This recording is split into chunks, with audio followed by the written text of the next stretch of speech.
have something to offer to business that hasn't been shown before.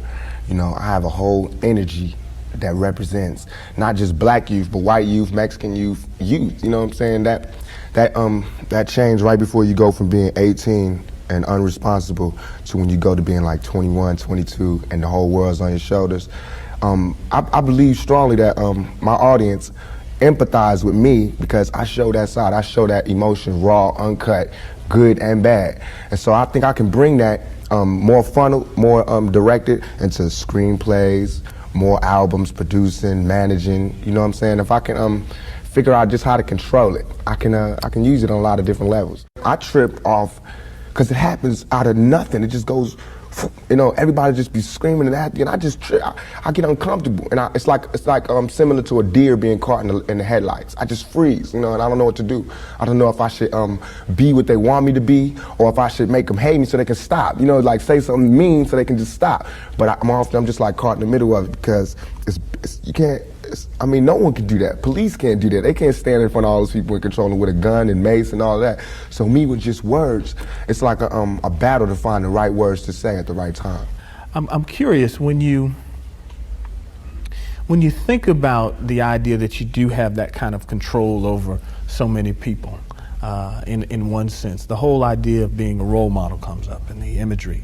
And a lot of people who know you, and I talked to them beforehand, suggested that, hey, you know, when you meet him, he's going to be something entirely different than you imagine and what the media is portraying him. What about that idea that you have been portrayed? And sometimes, I mean, to be honest, you like the portrayal of you just hard, That's thug. Right. That's right. Don't step on me. That's right. You're in trouble. That's right.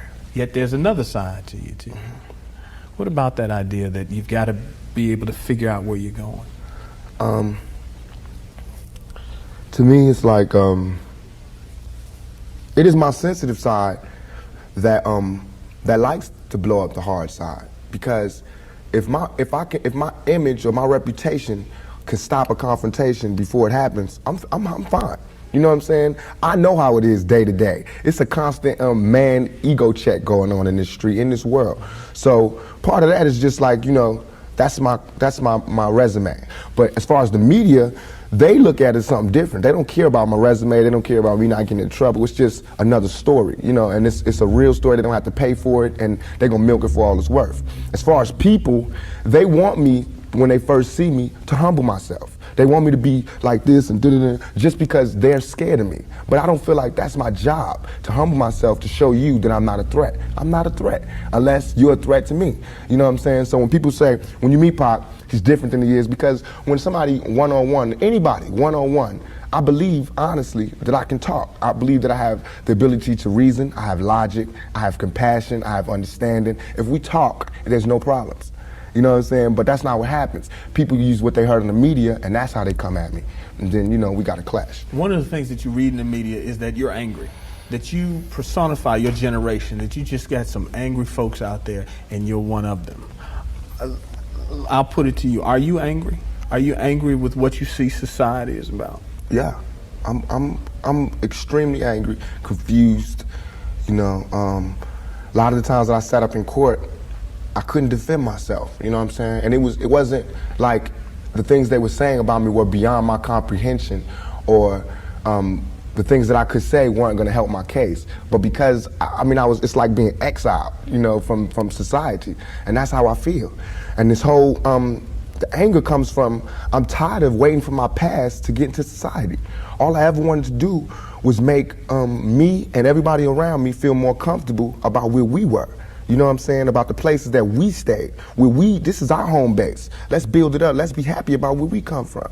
You know what I'm saying? Instead of trying to assimilate and get a pass key to where they at. You know what I'm saying? Not to say that everything needs to be separate, but we gotta find pride in ourselves. You know what I'm saying? And once you get the pride, like damn near 2 seconds after the pride comes anger. From being held like that for so long, and to be made to go through those changes, you get mad. You know what I'm saying? As soon as any black man receives his first 3 checks, he starts getting mad. Because it's not about the necessity of having to have a job and having to pay and having to do that. You don't care no more about the smiles and the, yes, massa, because you done got paid. You know what I'm saying? And now it's like you want to save money. You want to help other people. And you see how far it is, how far you have to go to help anybody in your neighborhood. It's set up for me when I get paid, for me to exit the ghetto. You know what I'm saying? The only reason I've had these problems is because I haven't left yet. And these problems don't come from a white man. It comes from just society, the problems that we have. Let me put this to you. A lot of people tell me, Tupac is, for the most part, a nice guy. This old thug thing, hype. Good for record sales. Helps him identify with the young people who are out there and angry, who would maybe label him a sellout, like they did Hammer, if he didn't have that hard side. What about that? First of all, nobody could call me a sellout. I'm not going for that. I'm not even in that. I'm not looking for approval from the black community, because we don't give approval. We don't really do nothing but exist. So it's not like black people could tell me, you a sellout or you true blue. You know what I'm saying? It's not that. I'm not even caught up in that. But I can see that, you know what I'm saying, the one thing we do have in common as black people is we share that poverty. So the thug side is more closer to the poverty than me being rich. How can I come to any community center, you know what I'm saying, sporting a Rolex Presidential, all these diamonds, and be like, look, we, you know what I'm saying, gotta. But now, when I say we, they know what I mean. I'm not saying like I live in this neighborhood and nothing, but I'm a thug, and they thugs. They can relate to it. I don't even have to say that, you know what I'm saying? When I come, I don't have to say I'm real. They already know that, you know what I'm saying? From me being me, from not pushing the thugness, but I know from the business that everybody in this business is always whispering in your ear about what you can't say, what you can't do, what you can't wear in this world and in this world. It's two worlds, a white world and a black world. All I did was stand in the middle, you know what I'm saying, and say I'm living in both worlds. I can go to the streets and survive, and I can go out here and do my business out here. I'm play devil's advocate again. All right. Critics say, yeah, but you're being pimped. You're being pimped by the record executives who will allow you to do your thug life because it portrays a certain black. I mean, you've heard it, that if you were just a singer, you wouldn't have the same record contracts you have. Right. But because you portray the thug life, the gangster rap, they've allowed you to make that money. They've allowed you to push and make you platinum. I beg to differ. You know what I'm saying? I'm getting pimped. That's true. But just like how a woman would be, you know what I'm saying? Anybody to be pimped. It's like, it's not that you get pimped, it's how long you get pimped. You know what I'm saying? Because if you really look at this situation, it is not I who's being pimped. When you look at them white kids with Raiders hats on, it's the white folks getting pimped. You know what I'm saying? Because I'm making their future. I'm writing down their curriculum. Right now, what I write in my album today, when it comes out in 2 months, that's what white kids is doing. So who really is getting pimped? What I'm writing in my raps is what them white kids is gonna be saying to their mamas and daddies when they come home. Who is getting pimped? You know what I'm saying? I'm a high school dropout. You know what I'm saying? As far as my teacher told me when I was in high school, I ain't gonna be, you know what I'm saying? I just gotta, it's going down. You know what I'm saying? It's going down. Everybody's getting pimped. Whether you work a 9 to 5 or whether you work for yourself, you're getting pimped by somebody. That's not the crime. The crime is how long you allow yourself to get pimped. You have to come up. Everything is a come up. Everything is a struggle. You start from the bottom, working to the top. The press and the media make you think that a black man arming himself is illegal or criminal, or that he wants to arm himself to rob a liquor store or something.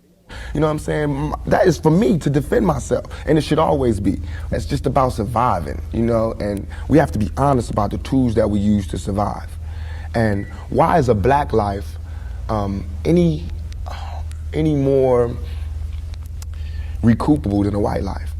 You know what I'm saying? We know that they don't put the same security in the ghetto that they do in the whites in the white neighborhoods. So therefore, for me to be out here saying don't, put your guns down and no violence, that's hypocritical.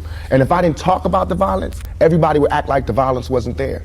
We, as rappers, bought that violence. We bought the violence that we seen on the street. We put in our records for years. And after 3-4 years, people finally starting to see it because of all the statistics that's going on in the streets. If we stop talking about it, then they wouldn't take statistics. And when they stop taking statistics, then we'd be killing each other in the street, and these white people wouldn't care no more. Only reason they care is because, there's been some strays, and we done slipped over in the white neighborhoods, and there's kids in Iowa that want to be like us. You know what I'm saying? There's kids in Indiana that's trying to be like us, because they can relate too. You know what I'm saying? You even admitted, I don't live in that neighborhood anymore. There's no real reason for you to carry a 9mm. Don't believe that. Why? In 2 years, I've had a gun pulled on me by my limo driver, by police, by everybody. You know what I'm saying? And I better be. I better be. You know what I'm saying? I've been attacked. You ain't read the papers about these skinheads trying to blow up black churches. Why? They see me as the enemy just like y'all do. You know what I'm saying? They can come to my house and sit outside my house just like anybody else can. A skinhead. And once my life is gone, it's gone. Can't nobody give it back to me. Not the judge, not the president, not the governor, not Calvin Butts, not Jesse Jackson. They can't do nothing but come to my funeral and talk pretty about how black people suffer. You understand? And as far as Jesse Jackson, my first acting job was at the Apollo Theater when Jesse Jackson was running for president in 1984. It hurts me for him to say anything negative about any rapper because we supported him. He should support us. You know what I'm saying? As far as his image, you know what I'm saying? What was he? What was he doing? You know, he should be the last person talking about gun violence when he sat right there while Martin Luther King caught one in the neck. You know what I'm saying? Things ain't really changed that much.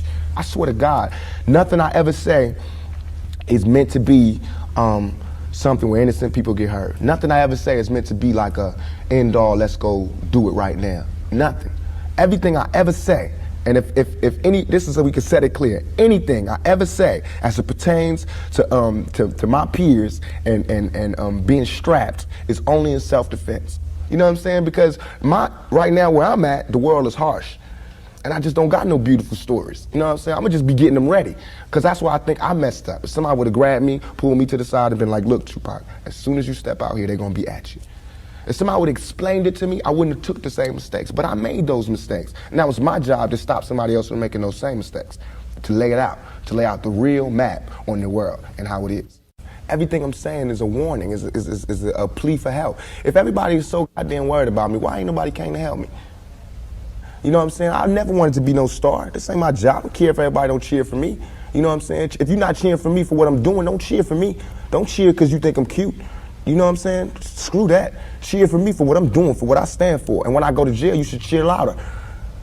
You know what I'm saying? Because I'm standing up for what I do. I'm not robbing nobody, not stealing from nobody. I never took nothing. Everything I do to represent my people. I do because I think this is what they want me to do. This is all I want to say. For all the people that doubt me, I had no record all my life. Okay? No record, no police record, until I made a record. As my video was debuting on MTV, I was behind bars getting beat up by the police department. I got a $10 million lawsuit. They said they would settle with me and everything. You know what I'm saying? But nobody cared about that. That wasn't blew up all in the news. They did not see me on TV with my eye busted, my head busted. There's pictures of those. In Oakland, yes, in Oakland. You don't see them pictures. You see pictures of Tupac coming out of jail in cuffs. You don't see pictures of the police standing over me beating my brains in. You don't see that. But I see that. That's what I see. You know what I'm saying? So it's all real. And I feel like just like a woman that's raped, any woman that's raped would never, ever allow herself to be raped again. Am I correct? Any woman that's violated would never allow herself to be violated again. Same thing. You know there are going to be people who sit here and say, how can you say that when you're faced with that charge? That's how I can say it.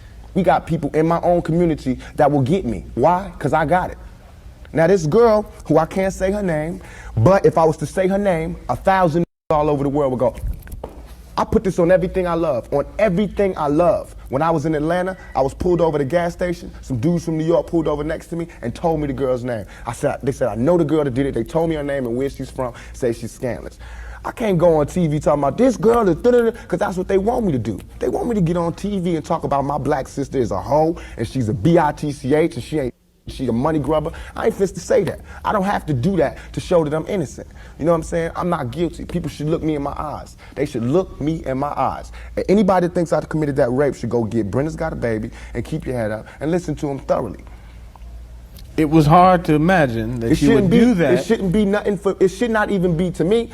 I have no patience for anybody that doubts me. None at all. It's too hard out here. You know what I'm saying? If my people don't stand up for me, who is? I understand these white folks looking at me like that because they don't know me. They didn't hear keep your head up. That ain't no fluke. You know, keep your head up ain't no goddamn come up. I didn't do that for to be smiling in my face to say, oh, he's cool. I did that from my heart. So that if they do try to put a rape charge on me, my sisters could say he ain't about that. Now, if my sisters can't say that, you won't hear another keep your head up out my mouth. You understand me? Because it's a struggle on young black males today. What would a Vietnam vet be like without a sergeant, without any backup, without any other soldiers, nobody but a Vietnam vet in Vietnam? When he came home, how would he be? And that's me. I had to go through all that street, war, everything, the same drugs that everybody else get turned out on. You know, where I would have been stopped short, I made it past. And here's where I am. But because I made it past, I missed some lessons. You know what I'm saying? And you can see the lessons that I missed when you talk to me. You can see where I haven't had a father when you talk to me. You know what I'm saying? You can see where I spent a lot of my time in the streets when you talk to me. Because the words that I say are not words that come from a mother's mouth or a father's mouth. It's words that comes from a pimp's mouth or a prostitute or a hustler or a drug dealer. You know what I'm saying? But to me, these were my role models. How much of that, though, in terms of growing up without a father, sometimes not being with your mother, do you lament on and look back and say, damn, I missed something big? Everything. I know for a fact that had I had a father, had I had someone, and I hate saying this because white people love hearing black people talk about this, but had I had a father, had I had some of these opportunities, I'd have been able to help my mother more. She wouldn't have went the road she went. I could have been a better son. You know what I'm saying? She wouldn't have went that road. It was the absence of my father. You know what I'm saying? I'm dealing with him being daddy not being there. My mother's dealing with him being my man not being there. You know, so many problems in our community that affect everything. So by me not having that, I ain't never want to hear nothing about no kind of relationships between a black man and a black woman. I knew they didn't work. Because as far as I knew, my daddy was the coolest dude out there. And my mama was a Panther. So if they didn't work, it don't work. That's how I felt. You know what I'm saying? And going out there, you know what I'm saying? It's like watching my mother just go through changes and everything. It's like my mother's my partner. She a soldier. You know, she a soldier like I'm a soldier. You know, and I watched the peep the game that she went through. If I would have went the same way my mother went, had not she did her route and showed me where it went wrong with her. My mother always told me, don't you ever, ever just volunteer yourself to our people, because they'll use you. That's what they do. You know what I'm saying? She also told me to follow my heart and for me to be the leader. But it's interesting to see just the change in your face, your reaction, your thought process. That's all I ever wanted to do. Ask my mama. I wanted to go to college. I went to school all the way and was ready to go to college. The only thing that stopped me was money. The time all the kids in my school was writing applications to go to college, I didn't have no lights and no electricity. And that ain't my mama's fault. You know what I'm saying? So when I think back to that, I'm not thugging for me. I'm thugging for my family. I pay all the bills. You know what I'm saying? I feed my whole family. Wrong or right, I do. And I can't stop. You know what I'm saying? And if thugging is gonna make me $1 million, because it just got me platinum, then that's what I got to do constantly. And if it makes me feel, because right now, I feel satisfied. I don't feel like I've ever embarrassed myself or my people, you know, in nothing that I've done. And yet and all, I got the whole world fearing me. You know what I'm saying? At 23. Weighing 160 pounds, you know what I'm saying? And I ain't even started. I haven't even wrote my plan out yet, and they scared. I got the vice president know who I am, the president, every cop in every city, you know what I'm saying? And I haven't even started working out a plan. We killing each other because we killing ourselves. We not, when another man, I know, I've been in a position, it's out of our control. It's not like he wants to kill. He just doesn't want to die. You know what I'm saying? It's that situation when we are living in a war zone. It's not as easy as these people are making us think, that they just got some criminal ass black kids with guns. It is not like that. We live in hell. We live in the gutter. We got us stacked up 80 deep in one building. You know, by the time you get out your house, you strapped to protect yourself. Because you living in the same community that the police is carrying rifles and riot gear. Same, they need them riot, excuse my language, I'm so sorry. The same reasons they need the riot hat, the riot jacket, the flak jacket, the double vest, the 9mm Glocks with extra bullets, the tear gas, the mace, all that. Who do you think the police is using that against? Dogs? So we fighting the same villains that they fight in the street. But instead of them seeing us fighting villains in the street, we all villains. Is your generation the one that is picking up for where the Panthers left off, saying, all right, enough is enough? The generation before us forgot about the fight. We're picking it back up. Not only forgot about the fight, forgot about us. Yes, and we're picking it back up. But at this level, all we're trying to do is unite. And right now, as a year, we got 1 million people that's listening. Now we can tell them something. Now we can try to get them that way, and we might lose some. We might gain some, but we would never even had that audience had we not said what was real. You know what I'm saying? And the main thing for us to remember is that the same crime element that white people are scared of, black people are scared of. The same crime element that white people fear, we fear. So we defend ourselves from the same crime element that they scared of. You know what I'm saying? While they waiting for legislation to pass and everything, we next door to the killer. We next door to him, you know, because we up in the projects where it's 80 in the building. All them killers that they letting out, they right there in that building. But it's better, just because we black, we get along with the killers or something? We get along with the rapists because we black and we from the same hood? What is that? We need protection too. Finally, I want to ask you about something that someone else asked you in the interview, and I thought the answer was interesting because I think it speaks to you and your generation a lot. Someone said, where do you see Tupac 10 years from now? You said, hey, I just want to be alive. That's real for you. That's so real. I made a metamorphosis. I'm a new person today because I used to strongly and honestly, I feel like I could represent my generation so much because I honestly did not care whether I lived or died. But now, I cannot die with people thinking I'm a rapist or a criminal. I can't leave until this shit's straight. You know, I'm not suicidal. I can't go until y'all really know what time it is. And then after that, boom, it's all over. And we can see, you know, how this shit fall. But that's how it is. And the reason being is because if I can't live free, if I can't live with the same respect as the next man, I don't want to be here. Because God has cursed me to see what life should be like. If God wanted me to be this person and be happy here, he wouldn't let me feel so oppressed. He wouldn't let me feel so trampled on. You know what I'm saying? He wouldn't let me think the things I think. So I feel like I'm doing God's work. You know what I'm saying? Just because I don't have nothing to pass around for people to put money in the bucket don't mean I ain't doing God's work. I feel like I'm doing God's work. You know what I'm saying? Because these ghetto kids ain't God's children. And I don't see no missionaries coming through there. You know what I'm saying? So I'm doing God's work. While Reverend Jackson do his up in the middle class and he go to the White House and have dinner and pray over the president, I'm up in the hood, you know what I'm saying, doing my work with my folks. And just because I don't live there don't mean I don't go there. I got to go there because I can't hang nowhere else.